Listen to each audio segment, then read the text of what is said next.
Hey everyone, Pastor Dressler here. Well, what can we say? It has not been a typical Sunday here in the province of Alberta.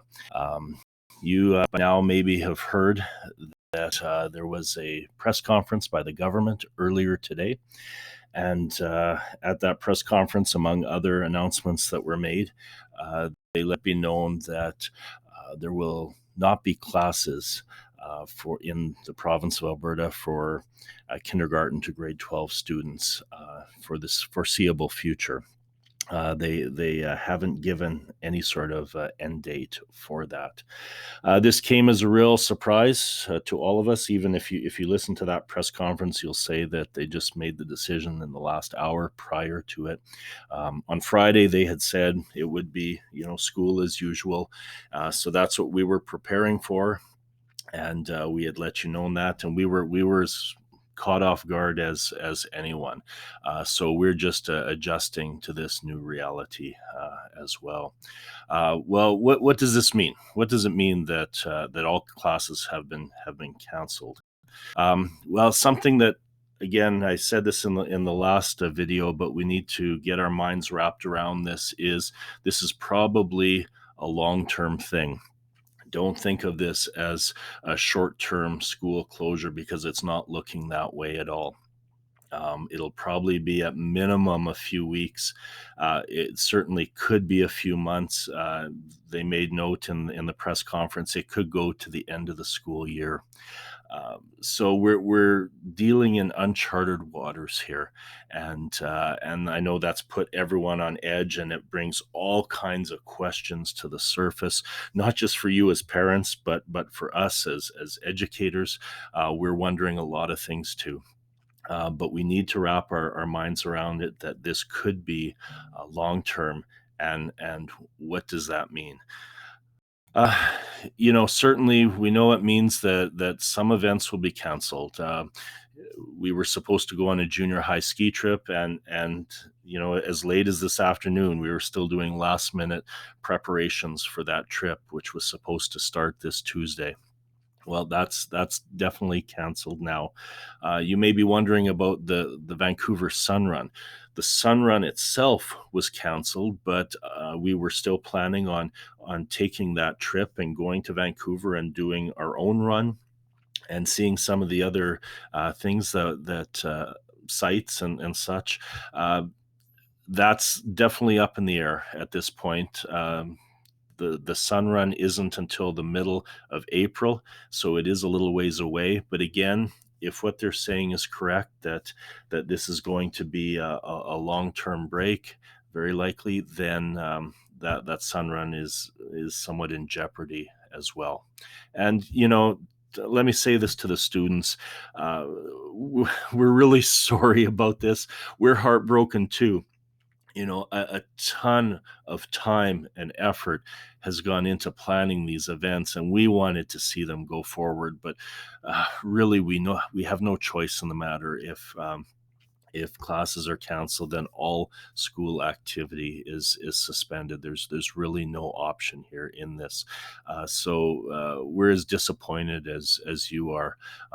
I'm across town from probably where Mrs. Hamilton is, and I think I can hear her weeping now as we speak. I know she was so looking forward to this trip, as were all of us. So it is just very unfortunate.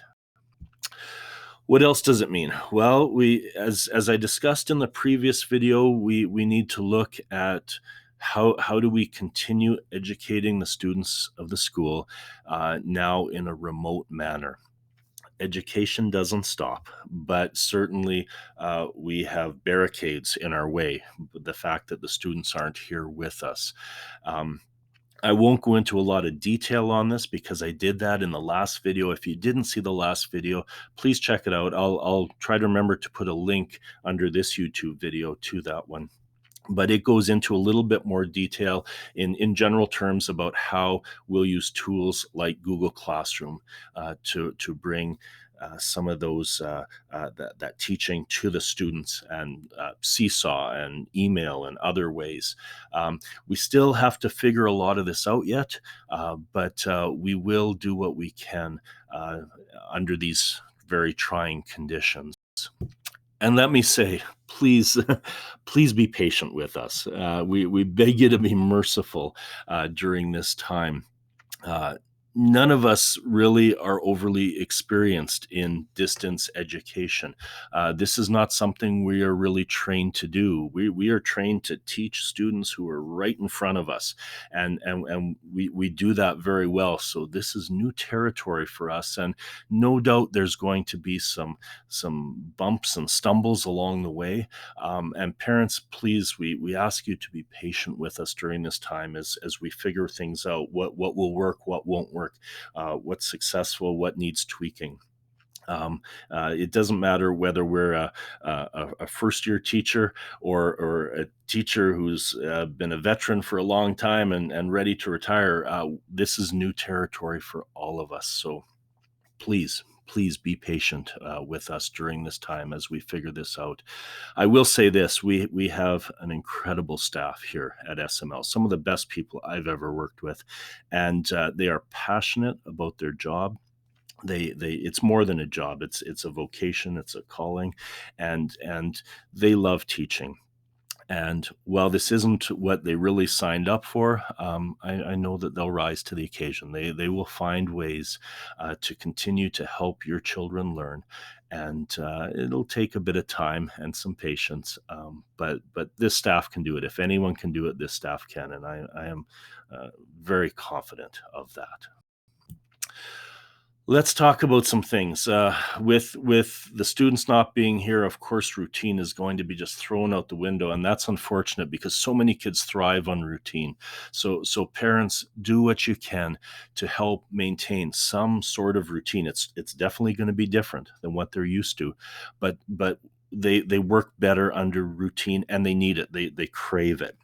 So try to give them what routine you can. When they are doing their work, make it the same time of the day, if at all possible. You know, and that's going to vary, of course, for every family, because every family is going to have specific challenges with this. But that's something to keep in the back of your mind as we move forward with this. We'll do what we can to help, even from our location, and probably the easiest and maybe one of the most important things we can do is we can continue to provide morning devotions to the students. Um, this is how we start each day. Our staff gathers at 8 a.m. each day for staff devotions. And then as the students come and as classes start, every classroom in our school starts the day by going into their morning devotions, hearing God's word, and praying for one another.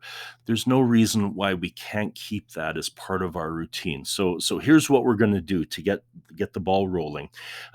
Each day by 9 a.m., I promise you, we will have staff devotions posted on this YouTube channel. So what we'll do is we'll keep going from where we left off. We've been going through the book of Matthew and having a look at it, and we'll keep that up. And I encourage you that sometime throughout the day, set that up for your child, or the ones that are older students, they can do it themselves.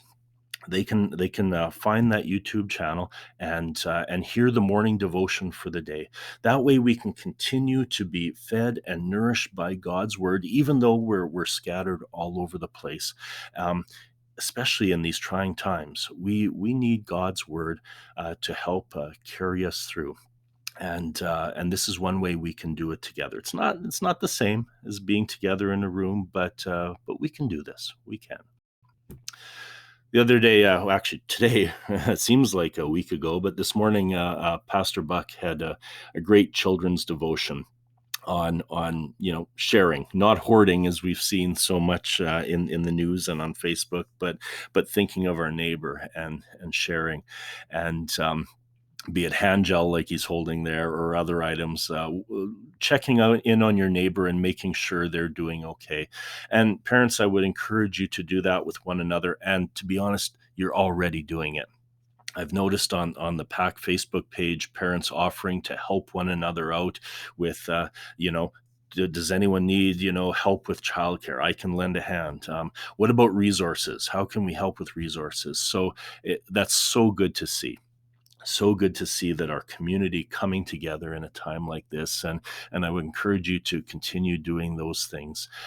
For that shows Christ's love toward one another when we help each other out. Let's wrap this up with God's word. It is always good, as I said earlier, especially in times of uncertainty and hardship, to look at God's word. And the passage that came to mind here was this one. And let me give some context here. In John 14, Jesus begins this chapter by telling his disciples, by saying, guys, I'm going to be leaving you soon. I'm going to be heading off and going to prepare a place for you in my Father's mansion. And the disciples are troubled by that. What do you mean you're leaving us? And how will we follow you? And, we don't know the way. How are we going to get there? And he says these words, peace I leave with you, my peace I give to you. Not as the world gives do I give to you. Let not your hearts be troubled, neither let them be afraid.